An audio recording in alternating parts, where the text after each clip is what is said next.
Welcome back. It's episode 24 of the Boomer Bust podcast. I'm Shug, back after holiday, and what a team we've got here tonight. First of all, my regular, Kieran, how are you doing? I'm doing excellent. I'm much more relaxed that I'm in the co-host seat. Good. And you're in your Raiders gear. Is that your second team, or is the Giants just finally got a wash? Aye, hey, come on, that's enough of that. I thought I would change it up a wee bit. The Giants are absolutely flying at the moment, so I wouldn't want to look like a glory hunter. Who thought I'd be saying that at this point in the season, eh? And what a guest we've got tonight. It's head of content for pff.com and part of the Stramash podcast team. It's Gordon McGuinness. Gordon, how you doing? I'm doing good. Thanks for having me on. Good. Pleasure to have you on here. Got a great team here tonight.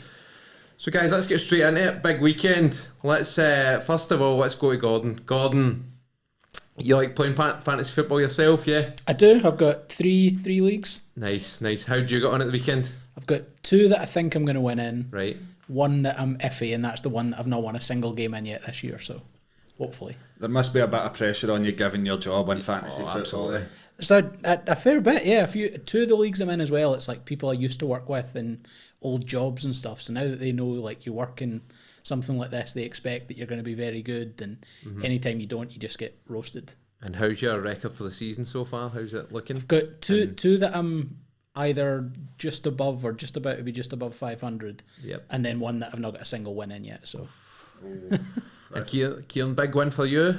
It's looking good. At one point, I was sort of playing catch up and clawing and scraping. Then the late games came in, and two guys in particular kicked in. Then I'm ecstatic now, but I needed it. I'm sitting 3-3 at the moment. If it had went to 3-4, would have been looking at it, because we've got a second division in our league, so the bottom three go down and the top three come up.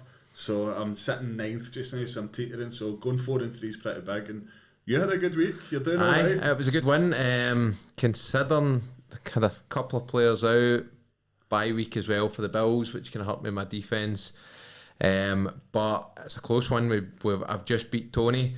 I made a bad call on Hardman, didn't put him in the team. I think he got 28 points around that level. So when I seen him throwing a couple of early touchdowns in, I knew that was a bad call. But at quarterback, I made the right call, which I'll get into later on.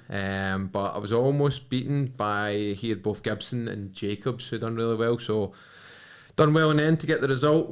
I'll go on to 4-3, so I'll be the same as yourself. It's a really, really tight league. So it's all heating up nicely. Neck and neck. Aye. But Gordon, let's get a wee bit into your background. So tell us a wee bit, for him that doesn't know, pff.com, what exactly is that? Yeah, so we're a football analytics company. We've now moved into football over here as well. Been around for coming up for about 15 years, I think. But like we grade every game in the NFL, college football as well, collect a bunch of stats, have a kind of gambling wing, a fantasy football wing, and we work with all 32 teams in the NFL. Brilliant. And how did you originally get into the NFL? How did you, I mean, I know you're a Ravens fan. How did you originally, first of all, get into the NFL, and second of all, support the Ravens? What made you pick them as your team? So it wound up being the same thing. I was 14, 15, I think I was. And I was avoiding doing my homework up one night, and my mum walked into the bedroom as I was flicking through TV channels, and it was on the AFC Championship game, Ravens against the Raiders, and she was like, "Oh, not done your homework yet?" And I was like, "No, I'm watching this, and then I'll do it after that." And so she decided to call my bluff, thinking that I wasn't actually watching it. So I was like, "No, I'll carry on watching it." And the more I watched it, and I was like, "That's actually pretty good." So then I watched it 2 weeks later, the Super Bowl. Then I wasn't really a Ravens fan when they won that first Super Bowl. It was maybe a season and a half later when I've been watching it like every week, and I got properly into it, but just very much by accident. You could have caught watching a lot worse, to be fair. I was about to say, I was worried where that story was going, and I'm glad we ended up at the Ravens. That sounds a likely story. I'm going to watch some NFL myself. So you also support and sort of British football, you support Motherwell. So what, for our American kind of listeners, what comparison can you make to them, the NFL team? I can think of a couple for different sort of reasons. Do you know, when I was coming here tonight, the one I thought was the Commanders, because they haven't won anything since the 90s. But I mean, at least they'd won like some Super Bowls, and also you really don't want to compare yourself to them for, non-sporting reasons. Yeah. I think they're probably a pretty good comparison to your fantasy football team, just trying to avoid getting relegated. I mean, I thought more generous. They have got, in all seriousness, I have got quite a couple of comparisons in terms of the Steelman, obviously close in name to the Steelers, and they're also fan-owned from that side, from the Green Bay Packers as well. So you can make those comparisons as well. It's a good shout, actually, fan-owned things. If any of the Motherwell players been shot and came back after 5 weeks. So then we'll move on. We'll get into this weekend. So we're going to pick, as usual, we pick a boom and a bust, and we're also going to throw in some honourable mentions as well. So first of all, Gordon, I'll come to you. Who's your boom from the weekend? The first boom? He's either Kenny or Kenneth. I don't know what he goes by, but Mr. Walker for the Seattle Seahawks. Just tremendous performance, finished it off late with a nice big run. For a guy that's like, he's an absolute unit, but he's fast as anything. I think I saw Next Gen Stats had him as the fastest player in the NFL this season on his touchdown run. So he's someone that's working out pretty well for the Seahawks. And Kieran, what about you? Well, considering I'm one of the guys that prepared the show, I should have probably done a wee bit better, but I went for Kenneth Walker as well. I mean, I feel like I've been banging the drum for this guy for the past 2 weeks since I managed to trade to get him in. I was actually up against Pollock, who traded with me to give me him, and he started Najee Harris and Jerry Jeudy, so I am very thankful that this came off. At one point, like I say, I was just sort of clawing and scraping, trying to keep in the game. Got to the late games, and my God, Juju Smith-Schuster and Kenneth Walker turned up for me. It was the one Smith-Schuster's caught, and he sort of jinked it into the end zone, gets a big touchdown and the reception, and then it was the Kenneth Walker run. I think he ripped it for about 75 yards, and I was like, I'm done here. I've done this. So now Kenneth Walker for me. I think in terms of Kenneth Walker, right, for anyone that's got him at the moment, you're always looking for that wee bit of luck in fantasy football with injuries. Kenneth Walker is one of these guys that's came along at a good time, sort of week 5 after Rashad Penny gets injured. He's came in and he's a potential league winner for guys. Yeah. He's going to be that bell cow running back there. There's comparisons already, and I think in terms of the Seahawks, they've not had a running back that really controlled the game and gave them a run game since Marshawn Lynch. I might be a bit disrespectful to some guys there, but King Kenny, terrific again. And what about you? I can see him and I'm absolutely loving this. Who's your boom this week? So I'll go into my bust, we'll tie in together, but my boom was somebody I brought in kind of last minute for a quarterback. I brought Daniel Jones in from the Giants, and I said to you, he started okay, and then he really went on to kick on for you. So I mean, nearly 30 points from a quarterback from somebody I drafted in last minute is exactly what I was needing. So again, led your Giants to another victory. So certainly did. So he was my first boom for the week. Gordon, we'll go back on to you. Who's your second? Can I butt in? Sorry, I really want to get this wee stat in, right? Because I hate the guy and I love this guy. Yep. Daniel Jones has more rushing yards than Najee Harris through 7 weeks. Get in there. That one in, right? Sorry, on you go, man. No. Gordon, who's your second boom? So I think I only had the one boom. I think I had a bust and then an honourable mention. That was just. Right. Okay. No, that's cool. But I'll jump in with my bust here in terms of Lamar Jackson. Gordon, I know you're a Ravens fan, but this week 10.7 points. He's not done it for me. First 3 weeks carried my team, but since then 16.1 points is the most he's had since week 3. And when you're looking at your quarterback in fantasy football, you're thinking 20 points easy each week, especially Lamar Jackson. Sometimes you're thinking 40 points, but nah, he's struggled. Doesn't mean I'm trading him away, because you know it's Lamar Jackson, and I'd still say, what is it? I think he's QB2 still. Mm-hmm. 16. Let's see, 9 of 16 passes for 120 yards yesterday. You expect a wee bit more there. Yep. Not exactly vintage Lamar, but he's still my guy. He's still sticking around. But who never showed up for you? Goff for me, the other quarterback. I spoke about him last week. I said that he was my sit-em, and for once I've got it right. He's offered nothing. 1.52. It was dreadful. Offered me nothing in there. So 100% made the right call at quarterback anyway. 1.52 fantasy points. Yep. Wow, man. Ridiculous, isn't it? Wow, you don't know what you're going to get with that guy. I know, some weeks he's really tore it up for me, other weeks it's been stuff like that. So I'm absolutely glad I got him on my bench. Do you think he really cares like what he's doing in a game when he's going home to a Sports Illustrated model? Gordon, what about you then? Do you have a bust there for us? So first bust for me was Mark Andrews. Similar thing with Lamar Jackson. The only thing Mark Andrews did in that game was a pitch. He lined up. It was like a tight end version of a quarterback sneak. Pitched it to Lamar Jackson, so he doesn't get any points for that. Just, a guy who's been one of the top 2 tight ends in the NFL, and I think he only got targeted once in the first half. So that was pretty horrendous. That's crazy, isn't it? Like Mark Andrews is plug and play, Travis Kelce style, just operates, like a wide receiver. I looked at a bet before this. I bumped into Gordon last night at a show for the guys at Stramash podcast, and I was sitting before it started looking at my coupon, and there was a special on a price boost, and it was like Mark Andrews to score, Lamar Jackson to score, and I think it had like probably a 6.5 point gap for the Ravens, and I thought that's an absolute set. That's a shoe in. Little didn't know, like none of them would come up. And let's go. There's always somebody close. So who is your honourable mention then? Again, I'll go back to you, Gordon. Honourable mention. I'm going tight end again, and this has been my bust pretty much every week this season. It's Kyle Pitts. I think the Atlanta passed the ball 12 times in that game, which is just horrendous. So season's been terrible. This week was terrible. I kind of feel like I have to keep him, and tight end's not a deep position in fantasy football, but he's done nothing all year.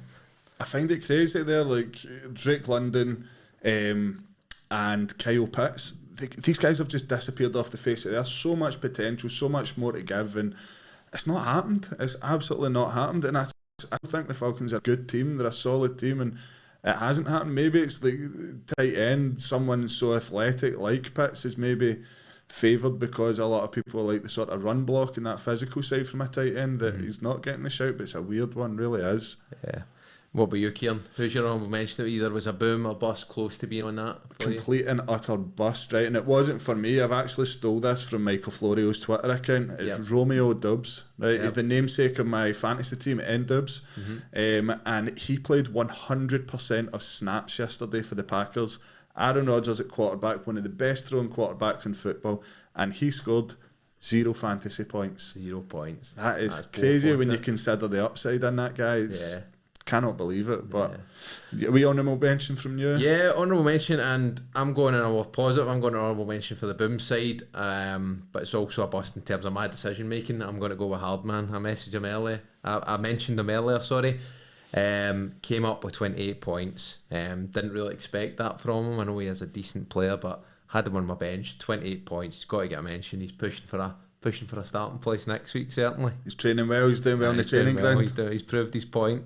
But I was gutted when I looked towards that bench. You look at it and you say, if only you had him in, that's the game certain. But didn't, unfortunately. So he slots in possibly this week. Good. Moving on, guys. Let's get on to our GTTF. Kieran, do you want to remind everybody what that stands for? Am I allowed to say this? Producer Dave? Yeah, we can always bleep it. Get that Tae F. So this is irrelevant fantasy players that are scoring points. No use to anybody. They're not really in your squads. They're on the bench a lot of time. The first one we're going to talk about is Marquise Goodman. 22.70 points with Seattle. What's your thoughts on that? I just don't know. Like, I don't even think this was off the back of DK getting injured. I know we'll get to that, but it was one of these ones that I think he's rostered in something like less than 1% of teams. So for me, you're sitting there, you're like, right, I've got Tyler Lockett, or you've got, at the time with like Kenny Walker, you're like, right, he's a shoe in for that. Or like DK when he's on the field, and then Marquise Goodwin steps up, snatching points. He's like the Taysom Hill of the Seahawks there. I've got that wrong. Did I say Seahawks?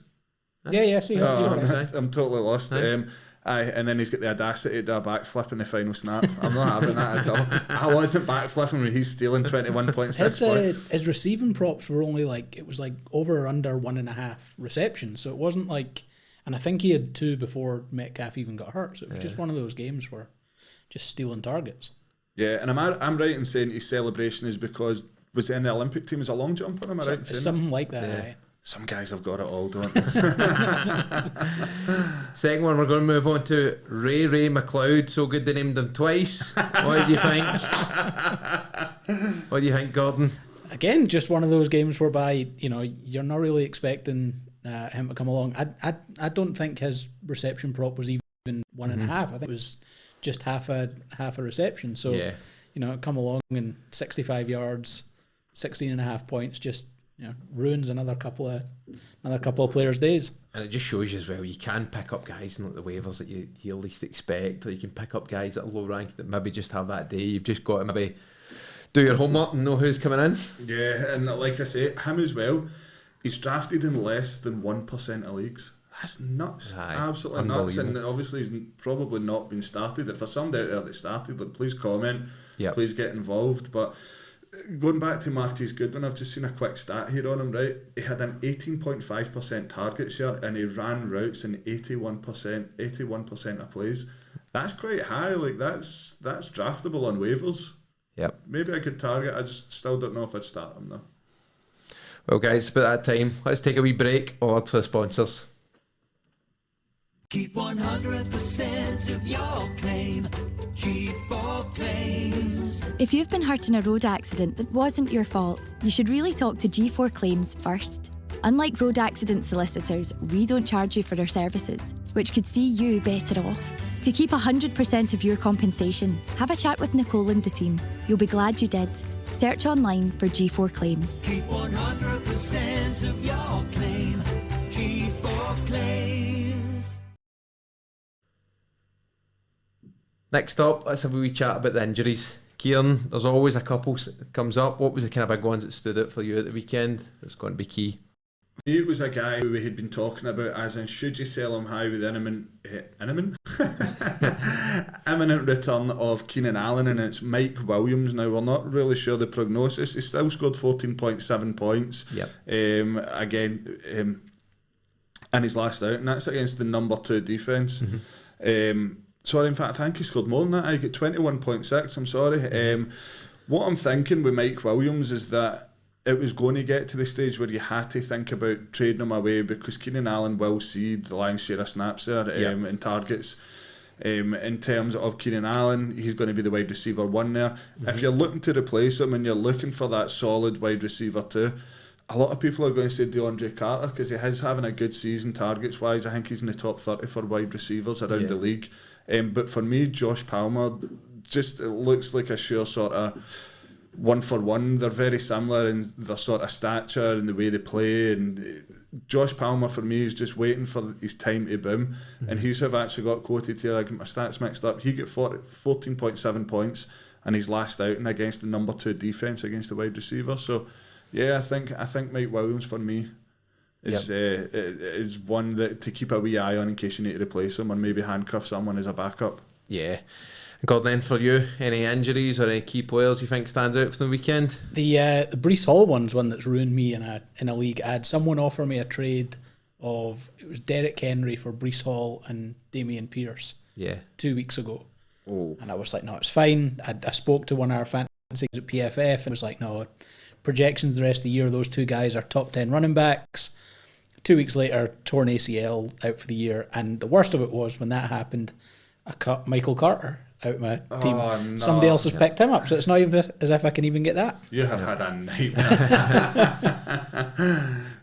I think it's just been announced before we started that it is a torn ACL, and he's kaput for the season, which is a shame, because it's been done. He's been one. He's in the same bracket as Kenneth Walker, that he could be a league winner for folk at fantasy football. So it's a shame. Another one there, DK Metcalf, knee injury. It's negative scan, so is it? It's now confirmed, actually. He's a torn patella tendon, which is quite a horrible injury. That's a huge miss for them, isn't it? Oh, massive, especially how well Geno Smith's been playing. He's that target there that if you're even struggling to get the ball away, you're just hitting him, aren't you? It is a shame. He's one of the guys you like to watch, just lightning quick, like, what is he, 6'4" or something? He's huge, man.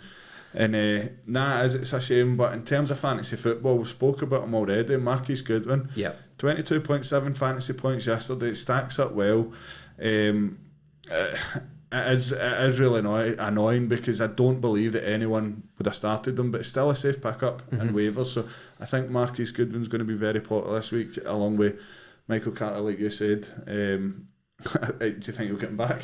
Not in that league anyway. He was picked up long ago, shortly after I dropped him. Oh God! Another big one to discuss. He obviously made his debut at the weekend. CMC, he's in my team. I've been kind of hanging my hopes on him. CMC going to the 49ers. God, what's your thoughts on, first of all, the trade and him kind of playing at the weekend and your first sort of glimpse in him playing for the 49ers? I mean, from a fantasy football perspective, it's perfect. Like, Kyle Shanahan's the best run designer in the NFL. Yep. You know, learned everything he knows from his dad. And he's in that offense. He's going to get more targets, or maybe not quite as many as he got in Carolina. Plenty targets.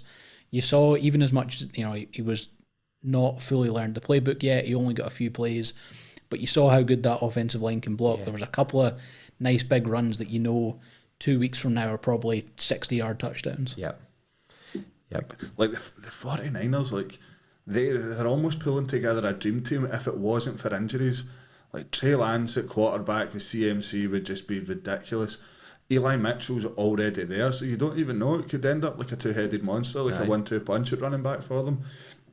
But it is what stands out to me about this trade. They've not gave up a first-round pick, which is insane. So they're now going to add another first-round pick next season, and they're going to be there or thereabouts. Great coaching staff with Shanahan at the helm, and the 49ers they're going to be flying as long as Deebo Samuel stays fit. And the only thing I will say, I know I have Eli Mitchell and I hung a lot on him coming into pre-season, saying if you didn't have Deebo Samuel, go and draft Eli Mitchell because he's going to score a lot of points. Gets injured, quite unlucky, but given CMC's injury, I'm going to hold on to him because I know he's due back sort of week 8, week 9 hopefully. Yeah. So fingers crossed in all the right ways. And we've got to give a wee mention, Todd Gurley retiring. Oh mate, fantasy football king of 2017-18, and I pulled a wee thing from Twitter as well. I'm a bit of a thief these days. He's got the most touchdowns from scrimmage since 2015, and you're talking about the top 5 for it. Todd Gurley right on the top, 79 touchdowns from scrimmage in 88 games. The closest guy was Devontae Adams with 75 in 105 games. Yeah. You work your way down. Derrick Henry 73 and 91. It just shows you how good he really was. And I was very surprised that nobody even took a punt on him last year, but there's obviously something a wee bit more underlying in terms of his knee issues. Yeah. Getting on, it's been a big week in the games as we spoke about at the start. Looking at the key games from the weekend. Kansas, big win against the 49ers, Gordon. What was your thoughts on that one? Yeah, I think the big fantasy takeaways were Mahomes, and it was the first time, I think everyone's spoken a little bit this year about who's going to be the number one wide receiver outside of Kelsey. You saw in that game Hardman, Juju and Kelsey all getting touches. What I thought was really interesting though was the running back situation. So Pacheco got announced as he was going to be the starter, basically split time with Edwards-Helaire though, and it was Edwards-Helaire that got the touchdown. So a lot of people I think rushed out to add Pacheco only for him to not be the one that found the end zone. Yeah, it's quite in that side of things, but as well I thought Jerick McKinnon played a big part as well. But in terms of the Kansas City Chiefs themselves, like, they are so good to watch. Yeah. Like, they're so entertaining, and this is the Patrick Mahomes we love. He's outstanding. The 49ers, given all the hype surrounding the trade for CMC, quite poor from them. They only scored 23, but when you're up against the Kansas City Chiefs when they're playing like that, like, what can you do? I mean, I think in hindsight, would you have maybe not played him? I mean, I know he only traded onto them on the Thursday. There was a lot of talk that he learned a lot of the plays while he was flying over. He was, doing a lot of his research behind the scenes, and they put him in. Is he somebody you think should have left on the bench? Was it good to see a taste of him? Or what do you think you're saying you're disappointed? But that might be a bit harsh. Maybe good to give the team a lift, having someone like him at running back and saying, here's our intentions. I know we've had all these injuries, but we're still willing to trade for one of the best players in the league, and this should spur us on. And it's not. It was classic Garoppolo again, and it wasn't great for the 49ers. But Kansas City, it's one of these ones. It's been a funny season. I know that the Eagles are as we do this on 6-0. It's one of these ones where who is the best team in the NFL at the moment? There's a lot of teams are kind of putting their head above. Yep. Like everyone's talking about the Bills, and they've had their sort of ups and downs here and there. The Kansas City Chiefs, for me, have just they're Super Bowl. They've got Super Bowl winners all over them, but you can never call it. You can never ever call it in this league. But they've got all the tools, especially if they go and add more to it. Yeah, absolutely. Looking on the games, Seahawks were another big win. Gordon, we've spoke about it on this podcast quite a bit from the start of the season. We didn't expect much from the Seahawks, but they just keep producing results. Again, beating the Chargers. This was, I remember when we did the Stramash podcast and we did our pre-season predictions. The absolute divisional position finish that I was most confident in was Seahawks finishing 4th in the NFC West. Yeah. No talent. Geno Smith's not a long-term option at quarterback, all that stuff. And Geno Smith's been one of the 5 best quarterbacks in the NFL this year. Yeah. They've just, the emergence of Kenneth Walker as well. It's a team that are really rallying around Pete Carroll and Absolutely. all of a sudden now look like a playoff team. Yeah, they look excellent. And they are good to watch as well. Like Geno Smith, he's playing like a guy that's got a point to prove. Yeah. Like Gordon said, and we're in the same position as well. We completely wrote them off. Like I sat and said so many times, it's going to be a long year for Seahawks fans, and probably me saying as well the same. Like I've said the same thing about the Broncos. Looked like a good year for the Broncos, and my God, I was wrong. But entertaining, 37-23, big scoring game. Kenneth Walker, man. Yeah. I'm going to get a poster of him. Last one we've got to speak about in detail, the Panthers defeating the Bucs. There's a lot to take in from that. Really poor from the Bucs. Tom Brady, it was just an awful night for them, wasn't it? And what a day for the Panthers. We spoke about CMC leaving. Didn't look to impact them negatively at all, did it? No, not at all. I wonder how many folk took the Panthers in their captain to win. I think the big thing as well is PJ Walker was really good. He didn't throw for a ton of yards, but made a ton of plays. He's a guy who was really good in the XFL a couple of years ago, and I think they've already announced that even if Darnold's healthy, even if Baker's healthy, PJ Walker's now the starter at least this upcoming week. So big opportunity for him to go and try and. It's probably a one-season rental because you imagine they're going to be picking top 5 and they're probably taking a quarterback. But big opportunity for him to go and show some things. Yeah, they are in rip it up and start again mode at the moment. Wouldn't be surprised to see DJ Moore move on before the end of the month. But he's another guy. You touched on Kyle Pitts earlier. DJ Moore, it's one of these things. Like, there would have been so many folk dropped him or tried to trade him away before this game. Comes to life, has a great game, great fantasy game as well. Was it 2 touchdowns he got yesterday, I think? I think so, yep. And there must have been a lot of folk with him on his bench as well. And there's another guy, like he will probably get a move away. There's a lot of teams have injuries at wide receiver that are crying out for someone like him. And the Panthers, it looks like offensively, they're just completely ripping it up. I know they put out to the press that they had knocked back, was it 2 first-round picks for one of the defenders? Yeah. I don't know if that's to put the feelers out to say, here's what we want for him, but we've knocked it back for someone else. It was a wee bit coy, but in terms of the Bucs, they have got problems there. Yeah. Look at the tools that they've got in offence and they're scoring 3 points. That's not good enough. Where do they go from here? Do you think it's a problem with Brady off the field? That there's too much noise surrounding what's not happening on the field? I think so. Again, it's one we spoke about at the start of the season. We thought it won't affect him, but it clearly is, and maybe the circus around that, and just I don't know, it's just not working out for them, is it? And they've got far too much talent as well at wide receiver. I know. Obviously, there's been injuries with Julio Jones and Chris Godwin, but they've still played a fair amount, and Mike Evans obviously is there as well. So it's not like they're starved of talent on offense for him to throw the ball to. Yeah, I just felt yesterday watching the game. I know Brady likes to get rid of the ball quickly, and that is his thing. But it was almost like he was trying to get rid of it quickly, knowing that offensive line was that bad, he was going to take a hit. And it was just like they weren't getting down the field well. Like a couple of deep balls to Evans, he dropped, and you don't expect that from Mike Evans as well. And he's another one, you put him in your fantasy team, you start him every week, and he's maybe not done like as well as he done last year. He was Brady's #1 red zone target last year.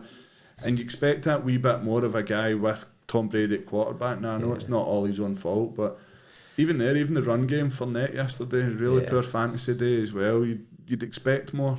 And do you know what, Brady, though, you're reluctant to write him off and to say all these negative things, because you know fine well he could just come back with a big performance the next few weeks, couldn't he, and prove everybody wrong again. They've got the Ravens on Thursday night, so the Ravens will get a 10-point lead. Brady will then be able to put up points, because that's all the Ravens have done all year, is let folk come back. So I'm sure that's the thing with the NFC as well. Them and the Packers, the NFC is not deep enough that they'll get into the playoffs as the 5th and 6th or 6th and 7th seed, and probably wind up knocking off someone that's better.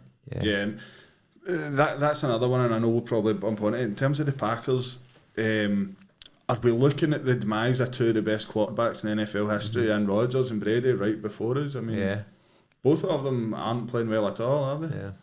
Yeah, no, they've both really struggled. And even the way they've played, though, it's not as if... I think if you were looking for one of them to be able to recover, you probably look at Green Bay, because you say, if they go out and make a trade for DJ Moore or someone like that, you add talent to that offense and it makes a bit of a change. Thing with the Bucs, they've already got all that talent and they're still struggling, so it's kind of hard to see what they could do to improve that. Let's look through the rest of the scores then. I mean, looking at it, Cardinals defeating the Saints really are struggling this year, aren't they? They are. Half expected it, but they're piling up the injuries as well. They've been quite unlucky in terms of, it's good for me right enough, because having Chris Olave seems to be the only guy that gets targeted there, and his statistics fantasy wise are ridiculous, like head and shoulders above anybody else around about him, and by far the best rookie performance in the league so far for a wide receiver. Bengals, they're starting to pick up pace, aren't they? Really turn it on, beat Falcons 35-17, big result for them. They seem to be really doing well just now, don't they? Yeah, they've got the offense back on track. I saw a stat that I think they've started playing more from shotgun, which has been more successful for them. So they've identified a wee change, and the talent they have at wide receiver is just always going to give them a chance. Next one, it's sort of coming together for the Cowboys. Not so much, I know you've got a wee soft spot for the Lions, but they're pretty tame at the moment, aren't they? They are. I see what you've done there, mate. I see what you've done. I didn't miss it. The Cowboys, it is a good score for them. 20-46 is a decent score for the Cowboys. I'm still not buying it. I know I done start him as Ezekiel Elliott this week. I think he finished with 2 touchdowns, good scoreline, over 20 points. But the Cowboys, for me, I think they're thin. They're very thin. I know Will touched on it last week. They're very thin in terms of solid first 11. Injuries could play their part. That coming back in gave them a lift, though. I thought they were good. Thoroughly expected them to beat the Lions, who have been giving up points all over the place. They just can't seem to shut the back door at the moment. Fantasy-wise, run game still on point for the Cowboys. I think people expected more from Ezekiel Elliott and Pollard, but they've got a good run of games coming up. So if you've got any of the guys in your team, then you're starting them. I can't not come back to you with this, Kieran. Giants, another win for them. Grinded it out at the end, didn't they? A big moment at the end for their defence, but big win. Oh, mate, I read a stat earlier. I think it was a 10-play drive that the Jags had at the end of the game, and they went down the field in 1 minute and 4 seconds, which is incredible. And you look at the stop at the end, like I said previously, we were at a night last night and I bumped into Gordon, and it was Hollins Thomas, that's the second name into it. So Hollins was obviously an ex-Eagles player. And I was on the edge of my seat shouting, and he's shouting over to me, slagging me. And I don't know if it's my hairline, but he kept calling me Eli. Hey, Eli, sit down. He kept shouting at me, right? And then it looked like we had sealed the game with the interception. Then the flag comes in, so I'm like, game, jumps up. And then the flag comes in, I'm like, fucking. He's sitting there like, ha, ha, ha, ha. And I'm like, I really hope we do a big stop on the line. A yard in it, wasn't there? Oh, mate, it was brilliant. But Daniel Jones, we're sitting here again. He's, I think he's top five quarterbacks fantasy as well. Who would have thought this? And I read a good thing earlier on as well that him and Bartley are in contract years. You can franchise tag one of them, so someone's getting an extension in there. There's no way they're letting Jones go after this run. I mean, ridiculous. And you'll know his stat lines will even be very good at the moment. Yeah, and it's the fact that he's able to run the ball really well, and that's something that Brian Daboll did really well in Buffalo with Josh Allen. I'm not comparing them as similar level of quarterbacks, but he's using Josh Allen's not in Jones's league. but he's using Jones' athleticism, which is something he's had since he came into the NFL. Yeah. As a pretty underrated part of his game, and finding a little bit of an edge there. Yeah. I think there was a game last season he ripped a run down the field, and it was a famous one where he was basically walking it into the end zone and he's went flat in his face. I remember a stat coming back of that saying that was the second fastest burst in the league for that season. So he's deceptively quick, and like Gordon said, the athletic guy. And thank God that's us won 6 games now. It's all been one score lead. So Aye. Next one up, Titans beat the Colts. What do you think of that one, Gordon? I thought the really interesting thing coming out of it was they've just announced that Sam Ehlinger is going to start at quarterback for the Colts, and it looked at first like it was an injury for Matt Ryan, and I think it is partly, but they've also said that Ehlinger's taken over for the rest of the year anyway, as long as he stays healthy. So, I mean, that's a move that's backfired massively on the Colts. 2 years in a row they've tried to kind of go the Rams model of trading for a quarterback, and it's not worked out for them. Yeah, not at all. I thoroughly expected the Colts to kind of go the way the Panthers are going just now, where let's press the reset button. They have got assets there. They could probably get a lot of good trade picks for in terms of guys like Pittman and Jonathan Taylor, but maybe they are just too good. But when you say that, you look at guys like CMC, and it doesn't really get much better than him. So if he's trade worthy, then you think the Colts might have tried to get something else. And guys like Alec Pierce are starting to step through as well, another good wide receiver. So it's interesting, but the Colts, I think it's a toss-up between the Colts, or I know they won this week. Colts are the Panthers for me for first pick next year. Yeah. Next one, moving on to, I give them a lot of hard time, but Commanders, a win against the Packers, who have really struggled for any level of consistency at all this season. Win for the Commanders. Don't think either of us predicted it last week. No, not at all. And the Commanders are so hot and cold, it's unbelievable. I've got Brian Robinson in my team, who done okay. Gibson get the fair share of snaps and probably the fair share of red zone targets, red zone snaps, sorry. Yeah. And outshone in that game. I've also got Curtis Samuel, who scored me 12.6 points, but Terry McLaurin comes alive again. Who would have thought? It's like one of these ones we're talking about. DJ Moore, Kyle Pitts, maybe not this week, but last week. These guys that might have get dropped or traded away, and Terry McLaurin, we know the talent he's got. It's just unlocking it. And the Packers, I think the least said about the Packers, the better. Like, what do you think? Like, they need, Gordon. Like, I know you touched on there that they might draft in. Did we say DJ Moore? Yeah. If I was them, the move I'm making is for a wide receiver. Now, Odell Beckham's not going to be available until December, so you either look at that as a playoff run type of move, or you go and you trade for a DJ Moore, you trade for Elijah Moore at the Jets. But that's a pass catching group that just, it needs someone to come in and give it a spark. Yeah. It's almost like he doesn't trust them. Yeah. It's a young group, but then again, what's going on with the run game? Like, Jones and Dillon seem to be non-existent, and these were guys you'd hang your hat on in fantasy football, and it's not happened, especially Aaron Jones. Yeah. And I went for the Jets against the Broncos 16-9. Broncos are just not having a great season, are they? Nah, and I tell you what, I need to, and I'm not just saying this, right, I need to thank PFF for this, right? I was starting Melvin Gordon, and you guys posted sort of your sit these 5 guys, and I seen Melvin Gordon, and I'm like, right, I'm going to bring Juju in. I had Juju in my bench, switched them about, and it probably got me the win, because I think I'm going to win by around 20 points. Juju scored 25. Gordon on bench with 2 points. I think it's 2.1 points. Crazy what's going on there, but... What do you think, Gordon? Can they at any point turn the corner of the Broncos, or are we flogging a dead horse? That's outstanding. I think that's your best tip, I kind of don't want to write them off, because I don't think Russell Wilson's that bad, at least historically. I really like Jerry Jeudy. Cortland Sutton's a good wide receiver, but we're now 7 weeks in. Offensively, they look horrible.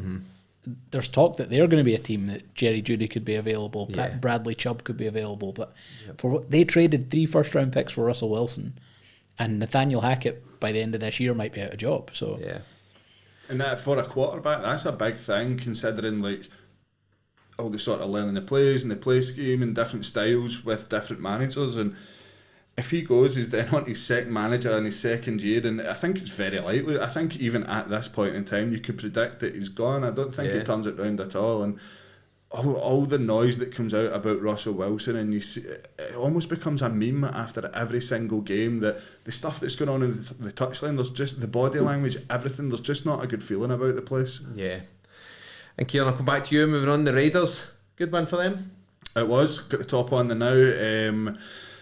They seem to do well at home. They seem to turn it on. Another high-scoring game. Houston Texans, I think the only guy there at the moment that's fantasy relevant for me is Dameon Pierce. Another solid rookie back. And I read a thing before we done our draft that if there was a few tips, I can't remember who it was who had said it, he said, go and take a chance on a rookie running back because somebody's going to get their chance, and there's always one blows up. And Pierce has been excellent, but Las Vegas Raiders, Matt Collins has been brilliant for them. There's another sneaky one that guys would have picked up in waivers that's carried their team a wee bit. Yeah, definitely.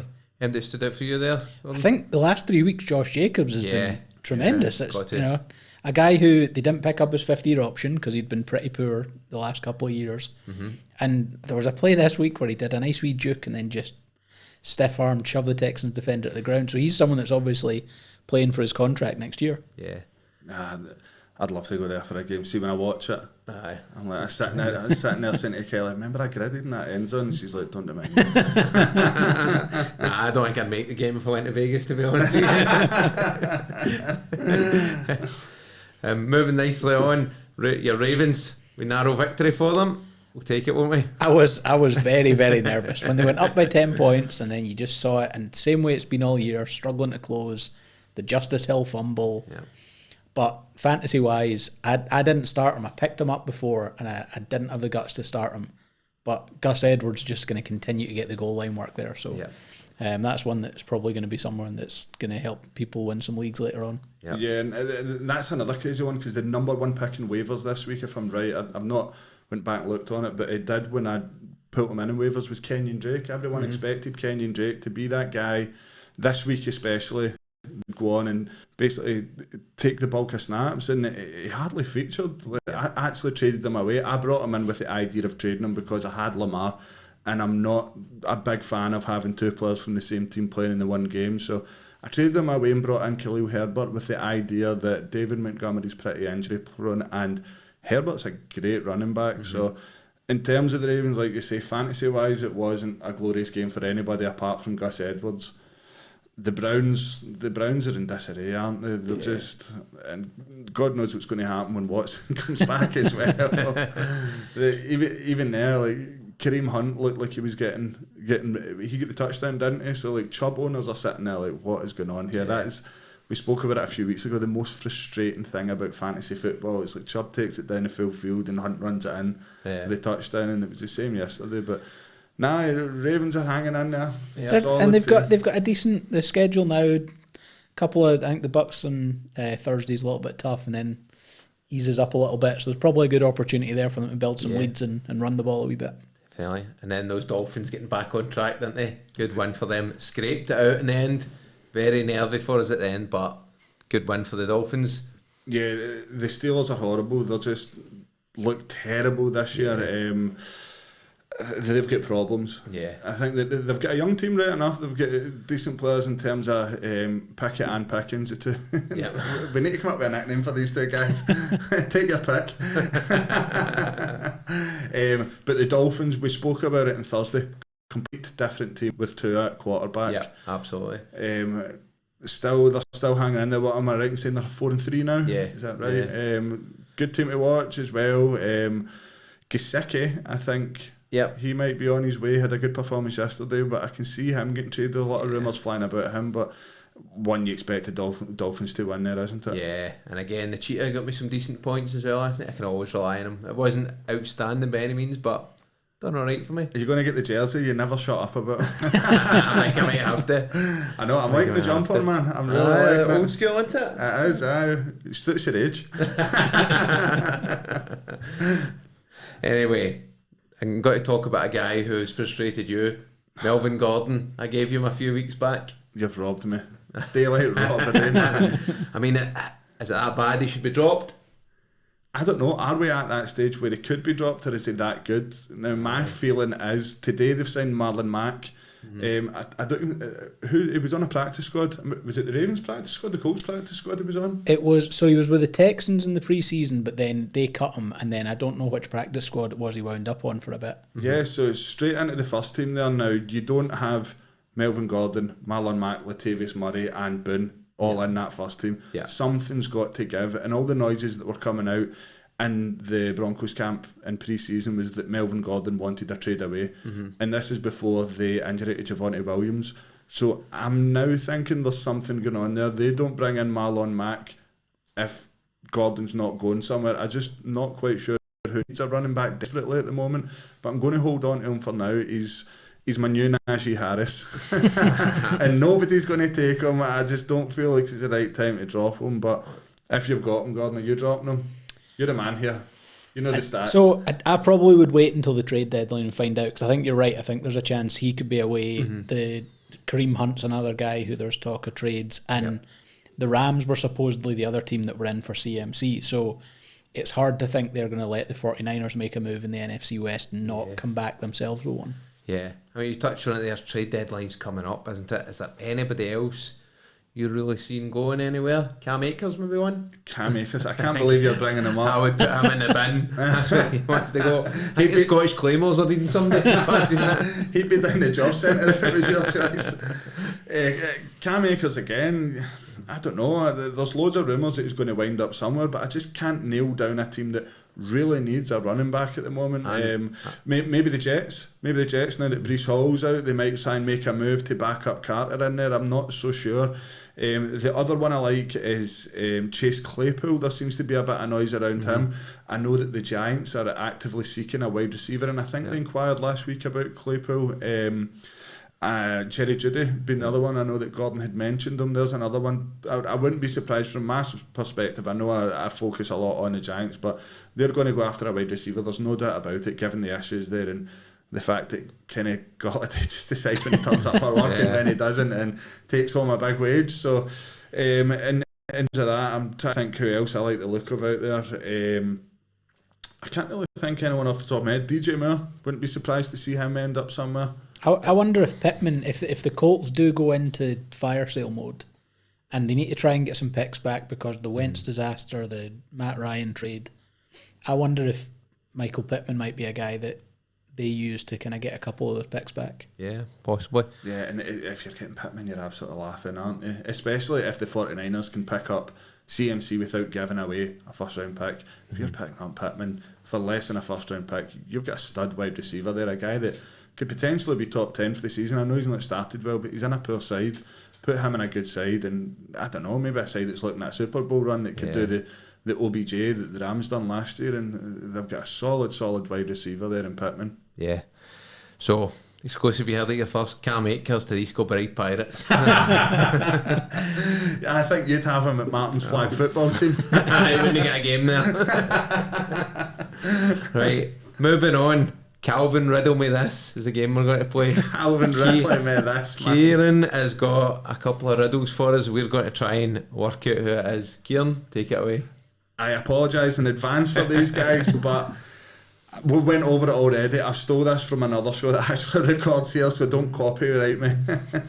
Anyway, we'll start off, guys. Wee bit of fun to sort of finish off the tail end of the show.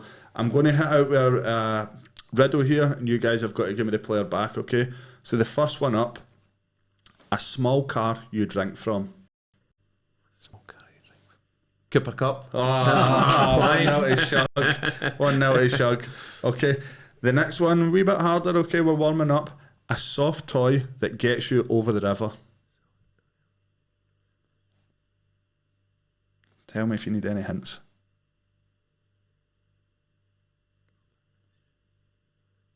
You get the first bit, I think you'll get the Teddy rest. Bridgewater. Oh, one apiece. And this is going perfectly. Best of three.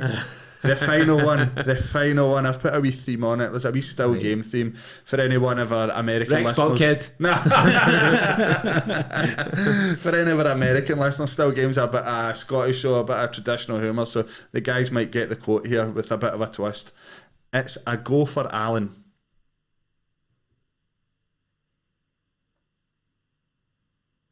Joe.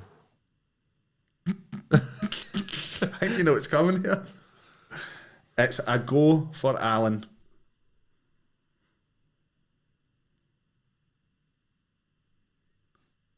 I can't wait till you get this. Josh Allen. Wrong. Gordon, I'm surprised at you here. It's a go for Alan. Do you want a hint? You've got the first name. It's Joe.